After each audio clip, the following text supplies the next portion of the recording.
Boa tarde. Eu sou a professora mestre em Nutrição e Produção Animal, Camila Andrini Unhoff, e vou estar estudando com vocês melhoramento genético. Vamos lá?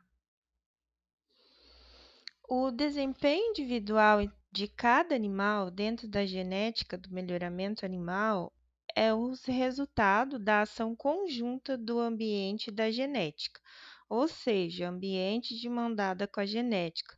Dentro da zootecnia no geral, nós temos mais fatores que influenciam, né, a minha produção animal, ou seja, a ação conjunta eu considero a ação conjunta do ambiente mais a genética, mais a nutrição animal, mais a sanidade animal. Então, com esses quatro fatores, eu vou ter uma alta eficiência e produção animal. Porém, melhoramento animal e ambiente, né? Melhoramento genético e ambiente estão interligados também. Como nós estamos falando sobre melhoramento animal, nós vamos estudar um pouco sobre ambiente e genética, ok? Então, como eu disse anteriormente, níveis elevados de produtividade e retorno econômico, né, que a gente fala economicamente viável ao produtor. Então, são alcançados, né, pelo melhoramento com as condições ambientais, né, desses animais. Então, condições ambientais mais composição genética do animal, alta produtividade. Aqui a gente pode citar, mesmo que eu não tenha uma boa e eficiente produção animal como eu gostaria. Claro, gente, esses quatro fatores que eu citei, como condição ambiental, composição genética desse animal. Quando eu falo a composição genética desse animal, eu me refiro à aptidão, às características genéticas que esse animal tem. Então, se ele é produtor de carne, aptidão para carne. Se ele é produtor de leite, aptidão para leite.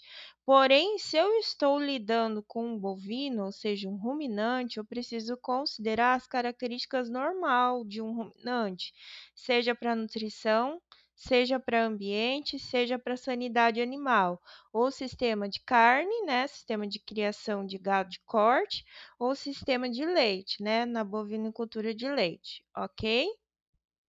Então, vários fatores, eles têm contribuído para a crescente demanda de procurar animais que são superiores em genética, né? Animais que, se eu estou trabalhando com sistema de produção carne ou leite, eles demandam boa genética para meu tipo de produção. Então, entre esses fatores, eu preciso, né, de uma boa instalação e desenvolvimento de vários programas de melhoramento genético. Por quê? Porque eu preciso ter uma boa genética nessa minha pecuária, nessa minha criação. A divulgação e adequação e metodologias empregadas na avaliação genética. Então, eu preciso comprovar, por exemplo, que eu vou utilizar um touro. Então, não vou trabalhar com inseminação, vou trabalhar com monta natural. Então, esse touro ele tem que ter precocidade sexual, porque ele tem que montar nas vacas várias vezes, sempre que eu precisar. Ele precisa trabalhar muito. Então, o reconhecimento econômico de animais superiores no mercado, ele precisa ter essa aptidão. Animais superiores contribuem para a melhoria de índices zootécnicos, como eu disse, seja leite, seja carne, o que eu estou trabalhando e produzindo. É um breve histórico, então, sobre o melhoramento genético, né, animal. Ele traduz duas vias de pesquisa, né, a genética em si e a estatística. Então, aqui a gente vai ver o caminho que ele percorreu para chegar no melhoramento genético. Então, Bergman, em 1998, ele diz que pode-se dizer que o melhoramento animal surgiu como uma ciência a partir das descobertas das leis da herança. Qual herança? De dinheiro? Não, né, gente? Aqui eu estou falando de herança genética. É como a gente, né? A gente, filho do nosso pai e da nossa mãe, a gente tem características genéticas, é a nossa essência genética, herança genética do pai e da mãe que a gente tem. Então, Gregório Mendel, em 1884, ele começou a aplicar o conhecimento das leis de herança genética. Então, os estudos foram aumentando nessa área e eles começaram a entender o que significava ter um animal com herança genética. Então, Carl Peterson, um pouquinho mais tarde, né, em 1936, ele aplicou seus conhecimentos matemáticos com os resultados de Darwin, né? Darwin, gente, ele é um grande cientista na área animal. Então, ele trabalhou muito com a genética, testes genéticos. Então, foi aí que aconteceu, como eu falei inicialmente para vocês, a junção da estatística com a herança genética. Então, isso nos dá, dentro da área animal, na produção animal, muitos experimentos, a experimentação em primeira linha. Por quê? Porque eu testo estatisticamente o melhoramento genético. Então, houve essa junção, é muito importante para a produção animal o uso da estatística com o melhoramento genético. Então, foi o francês Galton que considerou o fundador da escola da biometria aplicada. À medida que surgiram, então, experimentos de seleção, cruzamento e aplicação intensiva do melhoramento em genética animal, foi se intensificando. Então, como eu disse antes, né, eles desenvolveram métodos e modelos lineares. Então, esses modelos lineares nós encontramos dentro da estatística, gente. Eles podem ser crescentes, eles podem ser decrescentes, eles podem ser quadráticos. Então, quando eu testo um experimento, eu quero saber qual é, se ele é significativo ou se ele não é significativo. Em outras palavras, se ele funciona ou se ele não funciona. Seja raça, seja nutrição, seja ambiente, seja ganho genético, herança genética, então eu misturo a estatística junto com a genética. O uso do melhoramento em animais de produção, como a pecuária. Então, qual seria o objetivo disso, né? O objetivo do melhoramento genético na pecuária é conseguir com que os animais de rebanho, seja corte ou leite, tenham características boas de produção, ou seja, esteja uma boa produção, seja de carne ou seja de leite. Então, quem que são os responsáveis dentro dessa produção no melhoramento genético são os reprodutores, né, gente? Que eles são os grandes responsáveis pelo progresso genético dentro de um rebanho. Porque como que eu vou controlar esse progresso genético? Através do reprodutor que eu escolher. Quem eu colocar lá, seja monta natural, seja por inseminação artificial, se eu trabalho com sexagem ou não. Geralmente, quando eu trabalho com bovino de leite, eu trabalho com sexagem. Bovino de corte, eu não tenho tantas linhas de pesquisa com sexagem. Então, o uso de melhoramento em animais de produção. Aqui eu coloquei uma raça zebuína, tá, gente? É um zebu esse aqui, seja Brahma, seja Nelore. Aqui no caso é um Brahma, mas é zebuíno, né? Então, a escolha de um bom touro. Então, ele vai influenciar no melhoramento genético com índices reprodutivos do rebanho. E no final, a gente vai ter uma boa produção. No final, eu digo num contexto entre a compra de um bom touro com as minhas fêmeas, que tem uma boa aptidão maternal também, que é muito importante, mas essa aptidão também pode vir do touro. Então, eu cruzo esse touro com essa fêmea e eu tenho ganho genético, eu tenho boa produção, seja de carne, seja de leite, dentro da pecuária, né, gente? Há diversas ferramentas que podem auxiliar no processo de seleção do touro. Então, quais são essas ferramentas? Eu vou lá, eu quero escolher o meu touro, certo? Então, o que eu preciso ter em mente? Ter em mente saber, né, o conceito, qual raça eu vou escolher, qual sistema de criação eu vou ter. A partir disso, eu tenho programas de melhoramento genético, né, que são desenvolvidos pelas associações das raças. Então, por isso que é muito importante, eu vou escolher tal raça. Se eu vou escolher um zebuíno, como no caso da foto, Ou se eu vou escolher um taurino, eu vou na associação, né? Nos criadores. Então, tem criadores de zebu, criadores de taurinos. O zebu é a ABZ, e também tem a Associação Nacional dos Criadores e Pesquisadores, a ANCP. E eu tenho programas, gente, muito importante, da Embrapa, da Gene Plus, da Delta Gen, alianças, programas Qualitas, né? Qualitas, qualidade do meu rebanho, qualidade do touro que eu estou adquirindo. Então, eu preciso utilizar esses meios de tecnológicos do melhoramento para mim poder, né, produzir, conseguir o melhor touro. Em relação às vacas, então, gente, rebanhos com vacas que emprenham mais tarde, né? Ou seja, se essa vaca está emprenhando mais tarde, eu tenho uma perca de produção. Por quê? Porque ela não vai gerar tantos bezerros, ela não tem aptidão maternal. Ligada à aptidão maternal, gente, é também gerar bezerro, mas também é deixar o bezerro mamar. Simplesmente ela não deixa o bezerro mamar. Então, isso está muito ligado à habilidade maternal. Então, o que que precisa, por exemplo, esse rebanho, esse plantel para melhorar? Pensando de um ponto de vista técnico, se alguém chegar para vocês e perguntar o que eu faço para melhorar essa habilidade materna do meu rebanho, com quem que eu vou entrar? Eu vou entrar com o touro, gente, com a escolha do touro.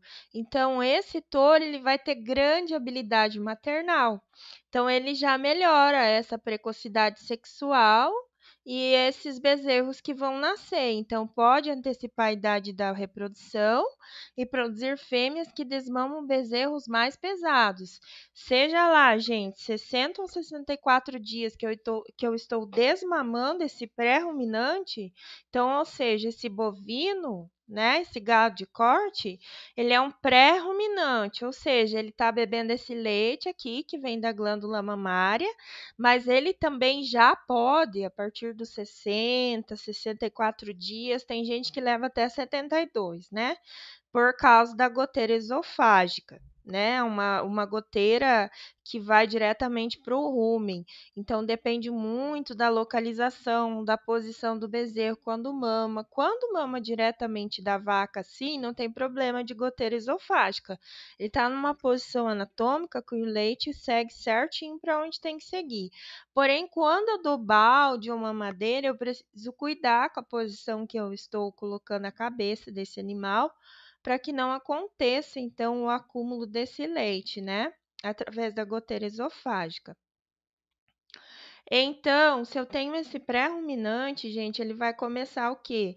Eu corto o leite e eu começo a fornecer para ele concentrado e volumoso. Ah, professora, o que que é concentrado e volumoso? Concentrado, gente, seria os grãos, o farelo, né? Seja de carboidrato, seja de proteína. Por exemplo, ou seja de milho ou seja de soja. Milho, carboidrato, soja, proteína. Ok? E volumoso. O que que é volumoso? É pastagem, é silagem, é feno. Então, eu começo a ofertar para esse pré-ruminante uma quantidade de concentrado e uma quantidade de volumoso. Lembrando que nós vamos ver em nutrição animal essa parte de ruminante, mas eu sempre tenho que equilibrar muito bem a relação concentrado e volumoso para o ruminante, gente. Então, o impacto direto, né, da escolha desse touro com habilidade maternal, antecipando então a reprodução dessa fêmea, né, desmamando bezerros mais pesados, vai me dar mais arrobas produzidas, tanto no desmame como no meu abate, na minha terminação. Por quê? Porque ele, quando eu corto o leite, quando eu desmamo, a tendência do animal é cair um pouquinho ali no ganho de peso na produção. Se eu estou desmamando esse bezerro com maior quantidade de peso, né, com mais arrobas no final do desmame, eu tenho grande possibilidade lá na frente de terminar esse animal mais cedo também. Ok, gente? Então, o uso de melhoramento em animais de produção. Então, eu quero um animal que me dê habilidade materna, grande número de bezerros por vaca e bezerros mais pesados na desmama.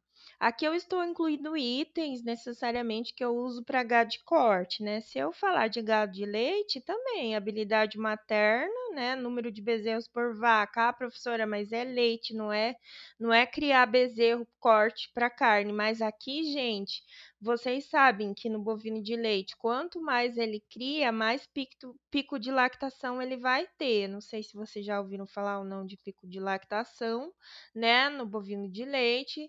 Ou seja, então ele tem aquele pico, aquela alta produção, né, de lactação. Isso acontece depois que ele dá a cria, né, para o bezerro. Por isso que a gente tem que ter altos números de bezerro, para a gente ter altos picos de lactação. Então, sim, é interligado, né? Em bezerros mais pesados na desmama, requer mesmo para o gado de corte. Aqui no bovino de leite eu incluiria maior aptidão para a produção de leite. Ok? Se alguém tiver alguma dúvida em relação a pico de lactação, pode me perguntar que eu tiro a dúvida de vocês. Então, qual que é o nosso desafio, nós técnicos, nós profissionais da área? É decidir quais caracteres têm importância econômica, né, e devem ser selecionados. Então, quais são, né? Como eu disse no comecinho da aula. Primeiro, verificar o sistema de produção que a gente vai utilizar.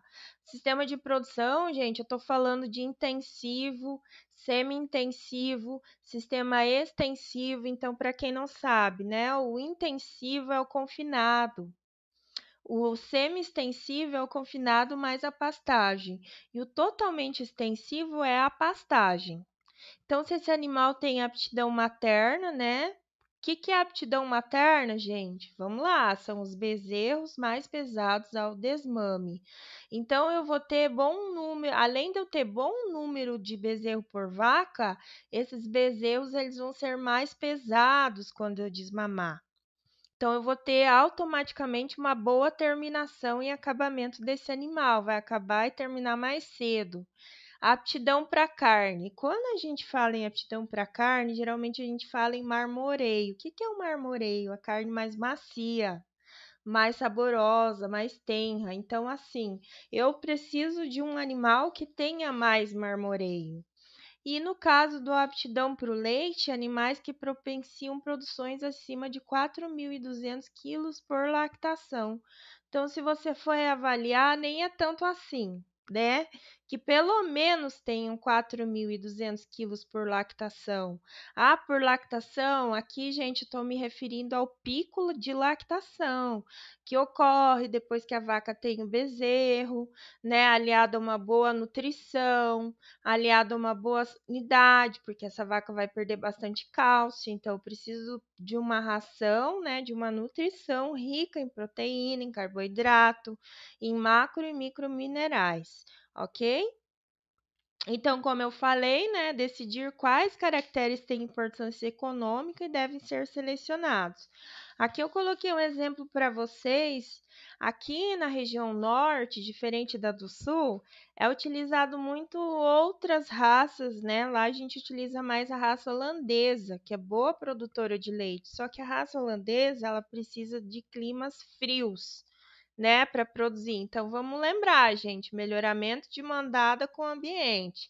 Então, eu tenho aqui a raça cimental, né, aptidão para produzir leite, utilizada muito aqui no norte, além da girolanda.